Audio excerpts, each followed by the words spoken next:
یہ کہتے ہیں کہ کیا ایک صدی میں ایک سے زائد مجدد ہو سکتے ہیں؟ یہ اصل میں نبی کریم صلی اللہ علیہ وسلم کی ایک حدیث کی طرف انہوں نے اشارہ کیا کہ رحمت کونین صلی اللہ علیہ وسلم ارشاد فرماتے ہیں کہ ہر 100 سال کے بعد اگلی صدی کے شروع میں، اگلے 100 سال کے شروع میں اللہ تعالیٰ ایک ایسے شخص کو پیدا کرتا ہے، ایک شخص کو کہہ لیں آپ، کہ جو دین کی تجدید کرتا ہے.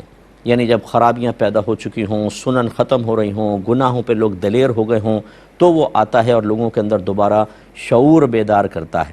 اور یہ ضروری ہوتا ہے، اس کے لیے نشانیاں کچھ لکھی ہیں کہ وہ پہلی صدی کے آخر میں اور دوسری صدی کے ابتدا کے اندر ہوتا ہے.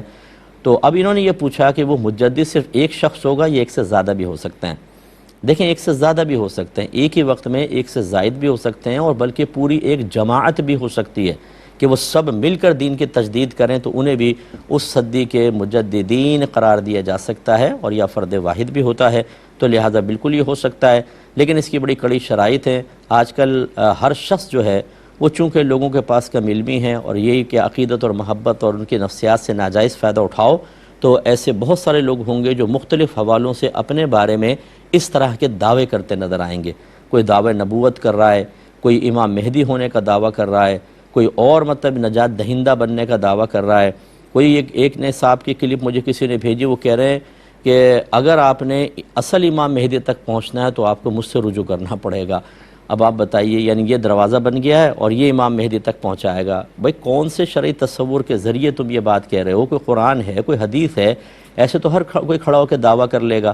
اس قسم کے لوگوں سے بالکل اجتناب کریں.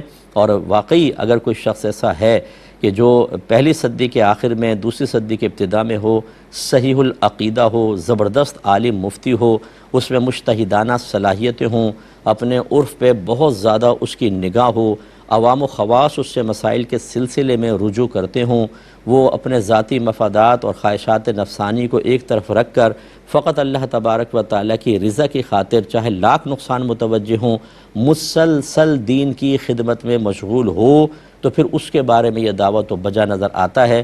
ورنہ اکثر لوگ جو ہوتے ہیں وہ اس طرح کی حدیثوں کو بنیاد بنا کر فائدے حاصل کرنا چاہتے ہیں، جو غلط ہے. ایک مختصر